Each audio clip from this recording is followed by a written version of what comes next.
Yeah, so I grew up in that environment, Asian quarters, Kenya Railways, Majimbo Estate, one room, sitting room, small bedroom for dad and mom. All of us 5 in our families were sleeping on the floor. We had only one sister. She's sleeping on a makeshift couch. Yeah, she was a bit privileged, but all of us were sleeping on the floor. So it was a single room? Well, not single room. Two rooms. Ah. 2 rooms, small rooms. Yeah, bedroom, sitting room. So that's how. Then the washrooms go in. Washrooms go in. Of course, not shared. Every unit has its own, small toilet, small bathroom. But that's how we grew up. And I've had the privilege of taking my family right now when we go for holiday in Mombasa. We have passed by where we used to live for me to show them where I came from. And every time I pass there, I have gratitude to God for all that God is able to do.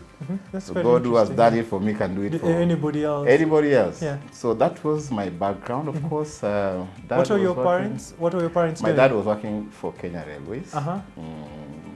It's a low, not low, hapo katikati, one of those middle grades. Meager earnings, and we were basically on the lower end of life. There are privileges like people normally have birthday parties. No, those ones were strange things. We used to see on TV. Ya jirani sio yetu because we didn't have Great TV. Walls. The Great Walls ya jirani sio yetu because we didn't have TV in the house. We didn't even have a music system. It's until our firstborn started working for Posta, then started having some income. He got a radio, so at least hiyo ndo tulikuwa tunasikia nao habari. Interesting. And what was mom doing? Mom was small scale business person. She used to sell fish, omena, mbuta, so she used to, in Mombasa, so she used to building from Lake Victoria? Majengo sokoni, no. She didn't have that privilege. Walikuwa wanaleta, wana supply, they take na deni, and then anachukua anauza. She has to refund. I remember several times she used to ask me to go visit her in the market, Majengo Sokoni. Yes, near Masjid Mosque. It's a popular market. So I will go there, and then she gets me something to go and prepare for supper. I was in the middle in our family. We were 5. Our firstborn was fairly older, my sister, and then me, and then 2 other young ones. So I was always in the middle hapo. Of course, I was a good boy also, very obedient. So mama akiniambia niende naenda, nipatia kamongo kidogo ama omena kidogo. Come, we prepare. We have meal for the family. So that's how we grew up. So she used to struggle. Several times I would go to the market and I would hear stories, some people coming to kuitisha deni. She took a stock of fish, she has not been able to pay, and I see mom is in a desperate situation. One day, I told mom on a Saturday, I think I was in class 7, don't worry mom, one day, one time, I will make it in life, and I will make life bearable for you. Interesting. Yes. And it's very interesting that as children, you can always get to observe what is going on within the family. Oh yes, I was able to observe. I felt sorry for my mom.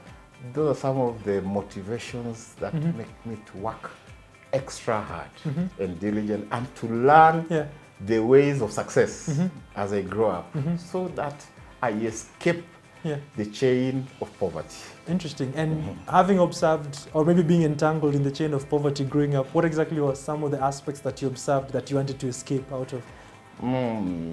This is real poverty. Like I'm telling you, several times, my dad also, apart from being a low income earner for Kenya Railways, he also had a problem of alcoholism. So even the little that he could get at the end of the month, anakuja anafanya shopping kidogo, tunaenda tunanunua bundle moja ya unga, kimbo 2 kg, sukari kilo 2, and then hiyo anapatia mama kidogo, hiyo ingine imebaki anakunywa.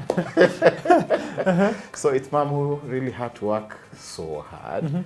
So this means several times in a month we would go without food. But mom will try her level best to get something, hata kama ni kidogo aje. And so, what are the lessons that you garnered from this particular observation of dad and how mom was going about it? I learned quite a number of lessons from the time I was a young person. I hated alcohol. I said, well, if there is any fame for somebody, kama kuna sifa ya kunywa pombe, I will lean on my dad's sifa because she was like a coach, a Premier League coach. You know, he did enough. He did enough for me. Even December pombe, nini, wine, what, even now, that's not my kind of thing because I lost it from the time I was a kid. Seeing my mom work so hard also had the other positive side of it. I learned that it is possible for somebody to work diligently and be able to manage issues in life. So yeah, those are some of the lessons that I learned when I was growing up. I don't take things for granted. Yeah, several times as I grow up, some people might imagine I'm mean. I'm not mean. I'm just a good financial manager.